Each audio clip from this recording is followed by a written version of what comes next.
बिस्मिल्लाहिर्रहमानिर्रहीम। नाज़रीन अस्सलाम वालेकुम।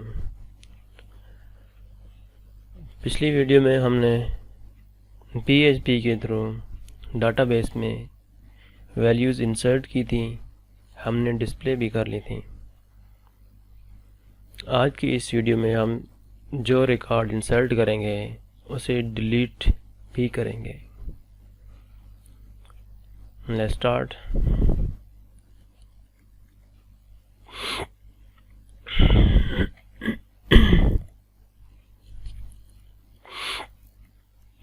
एक न्यू फाइल बना लेते हैं। ऑलरेडी बनी हुई है तो सेव एज delete.php फाइल बन गई है।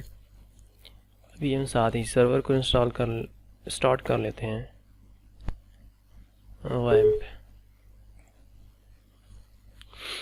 सर्वर का WB ग्रीन हो गया है। अभी ब्राउज़र भी एक स्टार्ट कर लेते हैं। लोकल होस्ट, ये स्मार्ट सॉल्यूशन, और ये रहा हमारा delete.php। अभी इसमें कुछ भी नहीं है क्योंकि इधर भी फाइल खाली है। तो आपको प्रोग्रामिंग करने से पहले उसका जो बैकग्राउंड है ना, कि फ्लो कैसे चलेगा, कहाँ से गुजरेगा और कहाँ पे ख़त्म होगा, ये चीज़ देखनी चाहिए। डिलीट करने के लिए क्या ज़रूरी है? कोई भी चीज़ डिलीट करने के लिए ज़रूरी है कि पहले वो चीज़ मौजूद हो, तभी आप डिलीट करोगे। अगर वो एग्जिस्ट ही नहीं कर रही तो आप डिलीट नहीं करोगे। सही है, यानी कि पहले उस चीज़ का, उस वैल्यू का डाटाबेस में इंसर्ट होना ज़रूरी है। दूसरी बात, क्योंकि इस कॉन्टेक्स्ट में हमारे पास डाटाबेस है और उसमें टेबल है, टेबल में डिफरेंट वैल्यूज़ हैं, डिफरेंट रोज़ है, मोर देन 100,000 हो सकती हैं। तो आप डिलीट की कमांड दोगे तो टेबल या डाटाबेस कैसे समझेगा कि आपने कौन सी रो डिलीट करनी है या कितनी रोज़ डिलीट करनी है? तो ये चेक भी आपको मेंशन करना होगा, ठीक है। इस चीज़ को भी आपने ज़हन में रखना होगा कि आपने स्पेसिफिक जो चीज़ डिलीट करनी हो उसको लिंक करना होगा अपनी क्यूरी के साथ, या कितनी रो डिलीट करनी है, कौन कौन सी करनी है, और ये चीज़। तो स्टार्ट करते हैं जी। इधर आपको डाटाबेस खोल देता हूँ।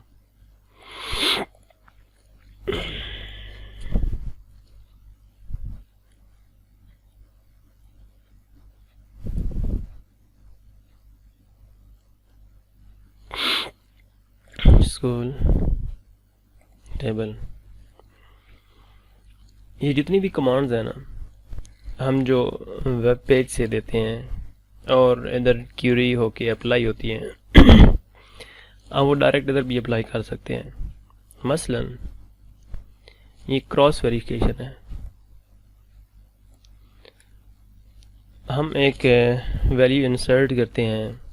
अभी ये SQLi में डायरेक्ट जो है ना काम करेंगे।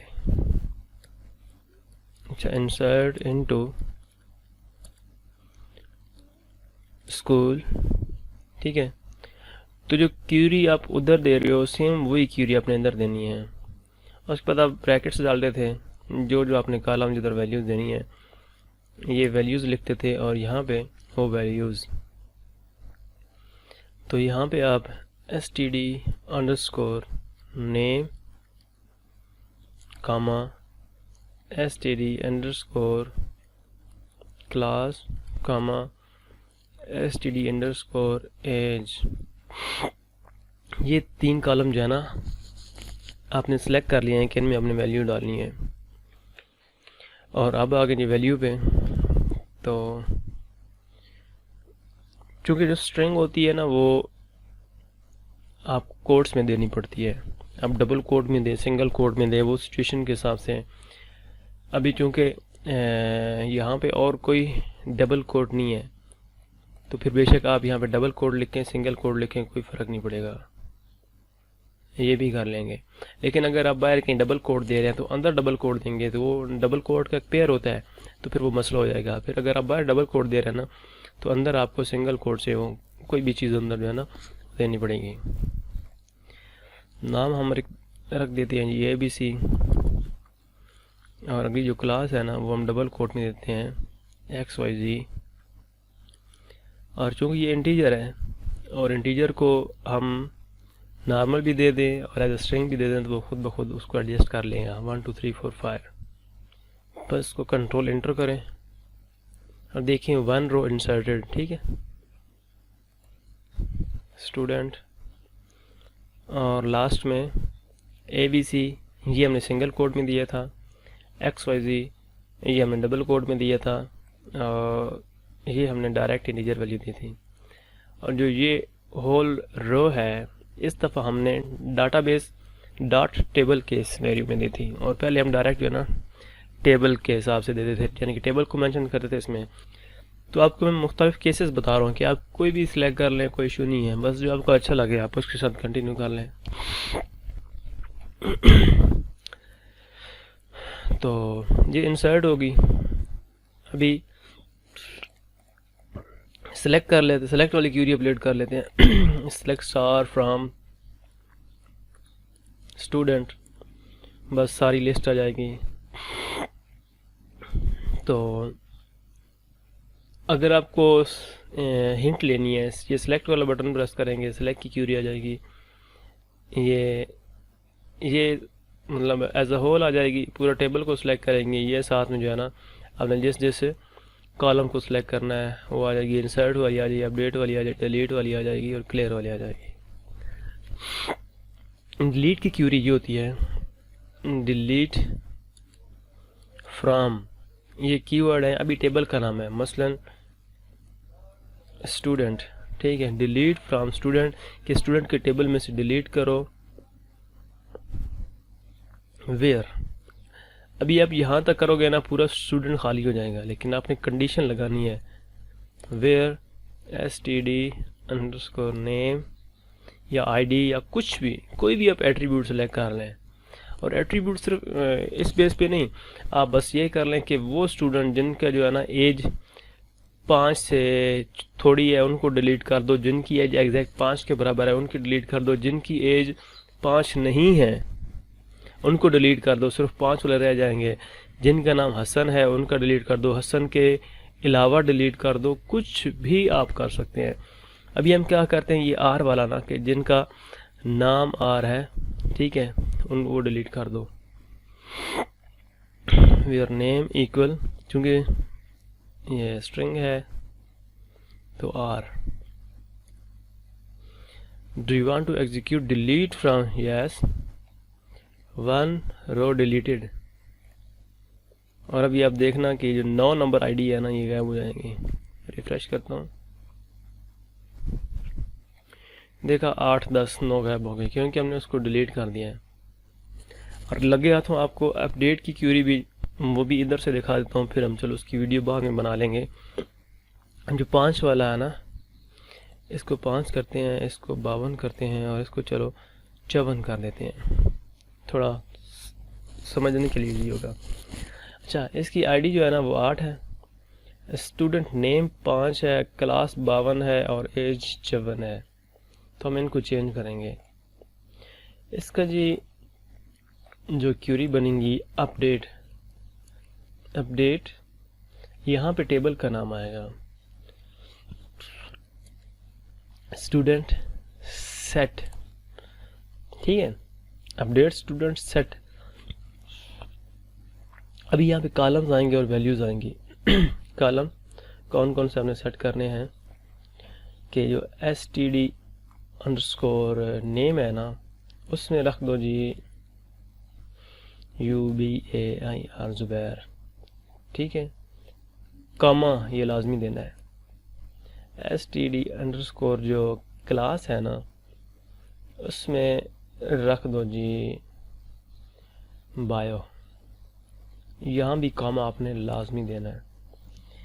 और std_ जो एज है ना वो आप रख दो 22 ईयर, यहाँ पे आपने कामा नहीं देना, क्योंकि कामा सेपरेशन के लिए होता है बिटवीन्स द वैल्यू, वैल्यू के आखिर में नहीं होता, ठीक है। तो अब यहाँ पे आप इंटर करेंगे ना, तो सारे का सारा जो टेबल है ना उसके नाम ज़ुबैर हो जाएगा, बायो और एजी हो जाएंगी, लेकिन आपने स्पेसिफिक देना है किसी एक स्टूडेंट को। अभी वेयर की जो क्लास है ना वो बड़ी तरतीब के साथ लगाई जा सकती है, यानी कि उसके मुख्तलिफ वर्जन हो सकते हैं। बेशक आप ये कर दें कि वेयर आईडी इक्वल, आपको आईडी पता हो तो आईडी हमने कौन सी है, 5 वाली कौन सी है, 8, आईडी 8, या वेयर स्टूडेंट नेम इक्वल 5, क्योंकि अभी तक हमने चेंज नहीं किया, वो पुराने वाला है, हमने पुराने को रेफ़र करके उसका नेम चेंज भी कर देंगे, लेकिन अगली दफ़ा उसका नेम चेंज हो गया, चूँकि इस दफ़ा अभी तक हम क्यूरी अप्लाई कर रहे हैं, उसका नाम पुराने वाला है, तो हम पुराने वाला नाम भी जो है ना वो लगा सकते हैं, ये वाला 5, where std_name equal 5, 1 row affected, ठीक है जी। तो अभी हम इसको 8 नंबर जो है ना वो चेंज हो जाएगी, जस्ट 8 नंबर, ज़ुबैर बायो 22, ठीक है। तो ये अपडेट की भी क्यूरी है। तो अभी जो है ना हम करते हैं डिलीट, इस वीडियो में करते हैं। तो डिलीट के लिए पहले आपके पास एक लिस्ट आनी चाहिए कि अभी जो पूरा का पूरा टेबल है ना वो आपके पास शो हो जाए, फिर आप जिस रो के आखिर में एक डिलीट का बटन बना देंगे, एक लिंक बना देंगे, जैसे ही उस पर स्टूडेंट या कोई भी क्लिक करेगा तो फिर वो डिलीट हो जाएगा। तो उसके लिए ज़रूरी है कि आपके पास पूरी की पूरी जो है ना वो पहले टेबल शो हो रहा। तो इधर हम नए सिरे से कर सकते हैं, या जैसे हमने पुराना वो शो किया था ना टेबल ना, उसी को हम कर सकते हैं, यूज़ कर सकते हैं। तो जो फाइल हमने पहले बनाई थी ये सिलेक्ट वाली, बल्कि सिलेक्ट तो हमने डिलीट कर दिया था ना, इंसर्ट में हमने सब कुछ कर दिया था। तो ये शोइंग जो है ना यहाँ से लेके यहाँ तक, कंट्रोल वी, अब ये मैं इसको रन करूँगी, ये काम नहीं करेगा, एरर देगा ना ये, क्योंकि हमने डाटाबेस से कनेक्शन नहीं किया। सही है, क्यूरी नॉट रन का एरर आ रहा है, ये अनडिफाइंड वेरिएबल लिंक आ रहा है, क्योंकि लिंक हम कहाँ डिफाइन कर रहे थे, जो डाटाबेस से कनेक्शन बन रहा था उसमें। और ये जो टेबल है ना उसके ऊपर जो हेडिंग्स है वो आ गई हैं, क्योंकि वो हमने अलग से डिफ़ाइन किए हैं और क्यूरी के अंदर डिफ़ाइन नहीं की। तो हम क्या करेंगे जी, जो कनेक्शन वाला पोर्शन है ना हम इसको भी कॉपी करके इस नई फाइल में पेस्ट कर देंगे जो कि हमने सबलाइम में बनाई है।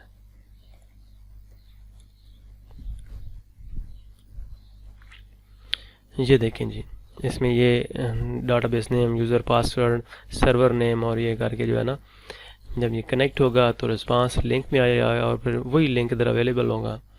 क्योंकि पहले जब ये वाला पोर्शन में ऐड नहीं किया था ना तो प्रोग्रामिंग का फ्लो ऊपर से आया, नीचे से ना उसने ये चीज़ प्रिंट कर दी, अच्छा टेबल बन रहा है। यहाँ पे आया तो उसने क्यूरी भी जो है ना नॉर्मल क्यूरी है, ठीक है, एक स्ट्रिंग ही है ना, अल्फाज ही हैं, कर दी, तो वेरिएबल इसने बना दिया ये कर। लेकिन जब यहाँ पे आया ना तो ये लिंक इधर यूज़ हो रहा है, लेकिन कहीं उसे नज़र नहीं आ रहा कि डिफ़ाइन कहाँ हो रहा है। तो फिर इसने यहाँ पे एरर दिया कि अच्छा मुझे तो जो चीज़ आपने दी है वो मुझे कहीं नज़र ही नहीं आ रही कि उसकी वैल्यू क्या है। तो आपको फ्लो भी पता होना चाहिए। रिफ्रेश, और ये आपके पास टेबल आ गया, ठीक है। तो एक टैग है सेंटर स्लैश सेंटर, ठीक है।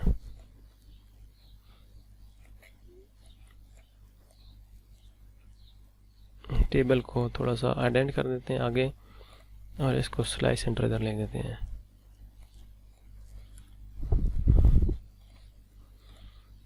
ये कोई इतनी बड़ी नहीं है, कोई अचीवमेंट नहीं है, लेकिन बस वैसे क्योंकि इसमें काम कर रहे हैं तो लगा दिया है, वरना तो HTML में तो हमने बहुत कुछ पढ़ा था। अच्छा, और इसमें हम स्टूडेंट्स लिख देते हैं, H1 में स्टूडेंट रिकॉर्ड, ठीक हो गया जी। और इसको भी इसके अंदर ही लिखते हैं, ये भी इसके साथ ही आ जाए।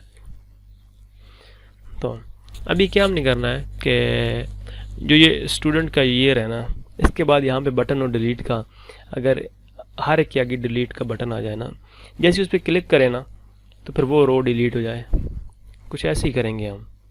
तो इसके लिए फिर यहाँ पे एक नया एक तो हेडिंग बनाते हैं कि डिलीट स्टूडेंट, और यहाँ पे जो है ना उसका बटन बनाते हैं। ऊपर हेडिंग के लिए हमने ये हेडिंग्स यहाँ पे लिख रहे हैं ना, तो यहाँ पे हम एक और हेडिंग ऐड कर देंगे, TH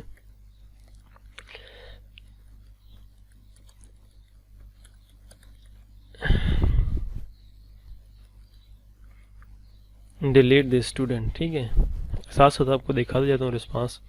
ये डिलीट दिस स्टूडेंट हेडिंग आ गई, लेकिन नीचे हम ये 3 चीज़ें वो लूप से प्रिंट कर रहे थे, तो 3 ही आ रही थी। ठीक है, तो अभी हमने एक चौथी चीज़ भी प्रिंट करनी है।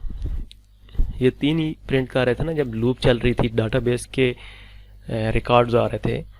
तो एक तो यहाँ पे हमने करना है जी नया TD बनाना है। अब TD बनाएंगे तो TD बनना शुरू हो जाएगा, हर दफ़ा नया बनेगा लेकिन होगा खाली। ठीक है, TD आ गया।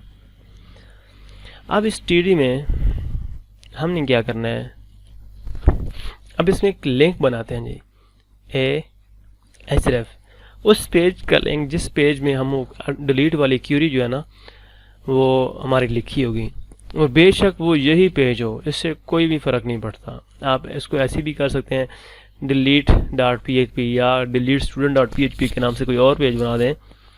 तो चलो इसी को कर लेते हैं, delete.php। ठीक है, अगर आपने यहाँ तक कर दिया ना तो एंकर टैग आपने पहले पढ़े हैं, ये इसका सिंटैक्स होता है, और यहाँ पे हम कुछ लिखते होते हैं। यहाँ पे हम कुछ लिख भी सकते हैं, कोई बटन भी बना सकते हैं, इवन कोई तस्वीर भी लगा सकते हैं, आपकी मर्जी है। अच्छा, delete, ये देखिए डिलीट आ गया। अभी हम इस पर क्लिक करेंगे ना, कुछ भी नहीं होगा, बस अगर आप यहाँ पे देखें तो ये रिफ़्रेश होगा, इसी पेज को दोबारा लोड करेगा। हमने और मज़ीद कुछ भी नहीं किया, क्योंकि ना कोई क्यूरी इम्प्लीमेंट की है और ना ही कुछ और। एक तो हम क्यूरी इम्प्लीमेंट करते हैं ऊपर के, उसका फिर फ़ायदा ये होगा कि जैसे ही हम डिलीट का बटन प्रेस करेंगे ना, कंट्रोल फिर ऊपर से जाएगा इस तरह करके, और ऊपर क्यूरी मिलेगी, वो डिलीट करेगा, फिर जब नीचे आएगा ये क्यूरी हो जाएगी, ये सारा कुछ, तो फिर नया स्टेटस है टेबल का पेज पे वो लोड हो जाएगा। अगर हम वो क्यूरी नीचे रखेंगे तो फिर नया स्टेटस अपलोड नहीं होगा, बल्कि हमें एक बार रिफ़्रेश करना पड़ेगा।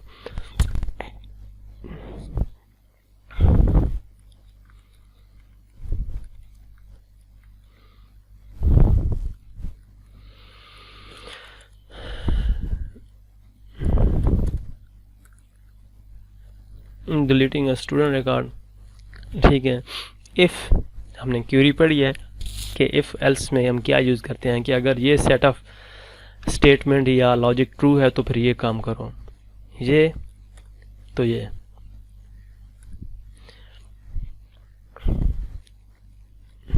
इफ़ इज सेट, अब इज सेट एक फंक्शन है, और फंक्शन का भी आपको मैंने पढ़ाया है कि फंक्शन, उसको हम कुछ फंक्शन आर्गूमेंट लेते हैं, जब उनको आर्गूमेंट दें तो वो कुछ रिटर्न करते हैं। ये फंक्शन इस सेट जो फंक्शन है आर्गूमेंट लेता है, इसको जो हम आर्गूमेंट देते हैं ना, वो देखता है कि क्या ये चीज़ अवेलेबल है।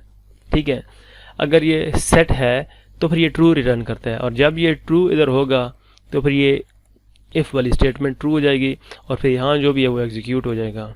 ठीक है, $_get, अब ये क्या चीज़ है? $_get और $post आपको मैंने पहले 2 अरेज पढ़ाई थी। ये वो अरे है, ग्लोबल अरे है, जिसमें हम वैल्यूज़ चेक करेंगे। जब हम फॉर्म सबमिट कर रहे थे, जो उसका मेथड है, हम पोस्ट या गेट रख रहे थे, तो उसमें फिर जो भी हम वैल्यूज़ उस फॉर्म के थ्रू सेंड करेंगे, अगर वो उसका मेथड पोस्ट है तो सारी वैल्यूज़ पोस्ट अरे में जाएंगी।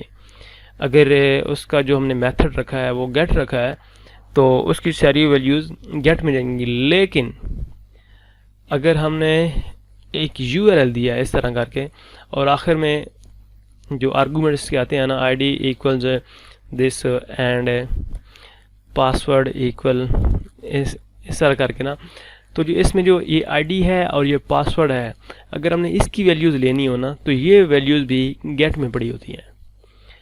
तो जब हम डिलीट का बटन प्रेस करेंगे ना तो जो ये वाली रो है ना AA1, ये कौन सी रो है, ये आपको ये AA1 जो इसमें ये आईडी है 12, हम ये 12 भी साथ में इधर भेजेंगे। जब ये क्लिक करेंगे ना तो डिलीट के आगे ये आईडी 12 भी आ जाएगी। ये हम अभी करते हैं, ठीक है। तो फिर उसी आईडी की बेस पे हम उसको डिलीट करेंगे, क्योंकि वो आईडी हम क्यूरी में शामिल कर लेंगे जो कि मैंने आपको थोड़ी देर पहले बढ़ाई है, और फिर क्यूरी के हिसाब से ये चीज़ डिलीट हो जाएंगी। If is set std id या स्टूडेंट आईडी, जो मर्जी आप लिख लें, लेकिन जिस हिसाब से आपने भेजेंगे वही आप देख पाएंगे। अच्छा, एको यस, स्टेप बाय स्टेप, ठीक है। तो अगर इधर स्टूडेंट आईडी हो तो हमने यस प्रिंट करना है, किया नहीं, यस आया, नहीं आया, नहीं आया, नहीं आया, तो भी कर लेते हैं। ये आ गया ना। और अभी हमने यहाँ पे क्वेश्चन मार्क देना है। क्वेश्चन मार्क के बाद हम जितने भी आर्गूमेंट्स देना चाहें दे सकते हैं। std_id इक्वल,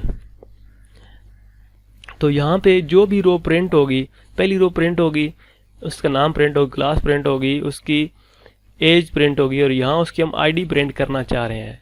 तो सोचें क्या करना होगा हमें, उसी रो की आईडी हो। अब अगली रो आए तो नाम डिफरेंट हो तो ये आईडी भी डिफरेंट हो। तो हम यहाँ PHP का ब्लॉक ऑफ कोड थोड़ा सा लिखेंगे, एको $रो, यही वाली, ठीक है। और यहाँ पे आईडी कि इस तरह करो, जो अरे बना रहे हो ना एक एक रो की, यहाँ पे तुमने नाम दिया, क्लास दिया, एज दिया, लेकिन यहाँ पे स्टूडेंट आईडी लिखो, बराबर लिखो, और फिर जो उधर आईडी आए ना उसी रो की वो भी साथ में एको करके रख दो। फिर जैसे हम डिलीट पे क्लिक करेंगे तो लिंक के हिसाब से वो आईडी भी साथ में लोड हो जाएगी। हम इसको रिफ्रेश करते हैं जी, और अभी आप देखें तो आईडी इक्वल 15, और यहाँ पे यस आ गया है। 14, 13, 12, 11 जो भी है ना, और चूँकि हमने डिसेंडिंग में रखा है तो ऊपर सबसे ज़्यादा वाली आएगी, ठीक है। डिसेंडिंग ऑर्डर में हमने टेबल प्रिंट कराया है, सही है। तो ये चेंज हो रही है और साथ में यस आ रहा है। लेकिन अगर हम इसको हटा देंगे, ये चलो आईडी इस तरह कर देंगे, तो अभी यस प्रिंट नहीं होना चाहिए, ठीक है। जैसे हम ये करेंगे तो फिर चूँकि स्टूडेंट आईडी पे हमने चेक लगाया है कि फिर यस प्रिंट करे, तो वो यस प्रिंट कर रहा है। अच्छा, इको यस, हमको सिर्फ इको यस तो करना नहीं है, हमको तो ये डिलीट करनी है। तो हम इधर क्यूरी पॉपुलेट करेंगे जी, $क्यूरी। देखें कोई क्यूरी और भी हो रही है इसी पेज में, ये हो रही है ना, क्यूरी 1 है ना, ठीक है। तो नाम चेंज होना चाहिए हर चीज़ का। शुरू में आप नाम चेंज रखें, बाद में जब थोड़े एडवांस जाएंगे ना तो देख लेना कि क्या जब ये क्यूरी चलती है तो उसके बाद ये ख़त्म होती है, नहीं चलती है तो ये कन्फ्लिक्ट हो रही नहीं हो रही। अगर नहीं हो रही तो बेशक सेम रख लें, अगर कन्फ्लिक्ट होने का खदशा है तो फिर डिफरेंट रख लें। DELET delete, delete from STUDENT student, या बेशक यहाँ पे school.student लिख लें, कोई फ़र्क नहीं पड़ता। वेयर, चलो जो SQLi के कीवर्ड हैं वो आप कैपिटल में बेशक लिख लें। वेयर आईडी, अब आईडी उसके कॉलम का नाम है, बेशक आईडी लिख लें, नाम लिख लें, क्लास, स्टूडेंट, एज लिख लें, जो मर्ज़ी है। हमने चूँकि ए करना है और आईडी हर एक की यूनिक है तो आईडी की बेस पे कर लेते हैं। आईडी इक्वल, अब आईडी इक्वल में हमने आगे आईडी लिखनी है जो ये आ रही है, ये वाली, ठीक है। जिस पे क्लिक हुई है वही आईडी ऊपर आई है और वही आईडी हम क्यूरी में देंगे और फिर वही क्यूरी हम अप्लाई कर देंगे। इसको बेहतर है कि यहाँ से कॉपी करें और डॉलर आईडी इक्वल ये एक वेरिएबल बना लें, इस अरे में से आईडी जो है ना निकाल के वेरिएबल बना लें और यहाँ पे लिख लें डॉलर आईडी। बस सीधा सीधा काम हो गया जी। तो हमारे पास एक क्यूरी बन गई है जो कि क्या करेगी, आपका जो भी रो क्लिक होगी डिलीट जिस पे प्रेस करेंगे उसकी आईडी चूँकि ऊपर जाएगी तो उसको डिलीट करने के लिए क्यूरी बन गई है। अभी इस क्यूरी को रन करते हैं। Dollar result equal MySQLi query, ठीक हो गया जी। और यहाँ पे डॉलर लिंक हुआ डॉलर क्यूरी, यहाँ पे चेक करेंगे जी इफ़ आपको भी समझने में देर नहीं लगनी चाहिए कि अभी क्या हो रहा है, कि अभी ये स्टेटमेंट चेक हो, अगर ये लॉजिक ठीक होगी तो निचले वाला काम करेगा। इफ़ डॉलर रिज़ल्ट कि अगर रिज़ल्ट ट्रू है देन क्या करो, देन कुछ करो एल्स, अगर रिज़ल्ट नहीं आया तो क्या करो जी, इको क्यूरी एरर। आप यहाँ कुछ भी लिख सकते हैं। अच्छा, अब हम ये चेक करेंगे कि अगर रिज़ल्ट सक्सेसफुली आ गया है, यानी कि रिज़ल्ट वेरिएबल में ट्रू रिटर्न हो गया है, इट्स मीन कि क्यूरी एग्जीक्यूट हुई है। लेकिन अब हम ये करना चाह रहे हैं कि क्या क्यूरी के एग्जीक्यूट होने के नतीजे में कोई रोज़ चेंज हुई हैं, और रोज़ चेंज तब होंगी जब फॉर एग्जांपल डिलीट होगा तो उसमें से एक आध रो कम हो जाएगी तो रो चेंज हो जाएगी, नंबर ऑफ रो किसी भी टेबल में। इफ़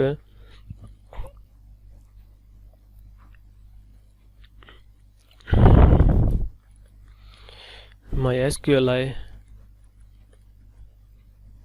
affected rows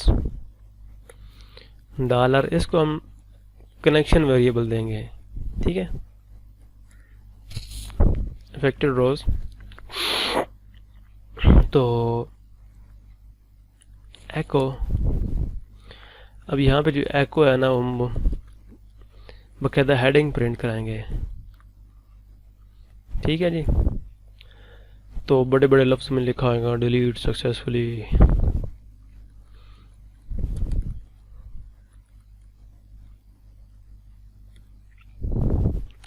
तो अभी इसको क्लिक करते हैं जी, डिलीट सक्सेसफुली और डिलीट सक्सेसफुली गैप, ये देखें जी। और ये अभी 3 रह गए हैं तो हम इसको रिफ़्रेश करते हैं तो इधर भी 3 ही रह गए हैं। अगर आपने मज़ीद डिलीट करने हैं तो फिर करते जाएं और फिर इधर से प्रिंट, अगर डिलीट हुई तो यहाँ पे प्रिंट हो जाएगा। और साथ में इधर भी जो है ना, असल में होता ये है कि जब आप क्लिक करते हैं ना ये link delete.php question mark student ID this and this, तो फ़ौरन कंट्रोल पहले delete.php पे जाता है, साथ में आर्गूमेंट लेके, ठीक है। फौरी इसी पेज के ऊपर से स्टार्ट होता है, कनेक्शन बनाता है, ठीक है। और फिर यहाँ पे चेक हो जाता है कि if is delete student ID, क्या तुम्हारे पास गेट में स्टूडेंट आईडी तो नहीं है? अच्छा है तो फिर ये काम करो।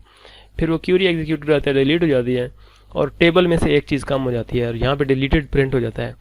उसके बाद नीचे आता है काम, यहाँ पे ये फिर सेंटर से सेंटर में कर देता है, ये स्टूडेंट टेबल की ये हेडिंग प्रिंट हो जाती है। फिर नई क्यूरी उसी टेबल में जाती है और वहाँ पे जो है ना उसका जो करंट स्टेटस है ना वो लेके उसको प्रिंट कर देता है और उस टाइम उसमें से एक रो कम हो जाती है तो फिर आपको एक रो इधर कम नज़र आ जाती है। ये नहीं, असद भी डिलीट हो गया है। तो ठीक है, आज की ये वीडियो इतनी थी।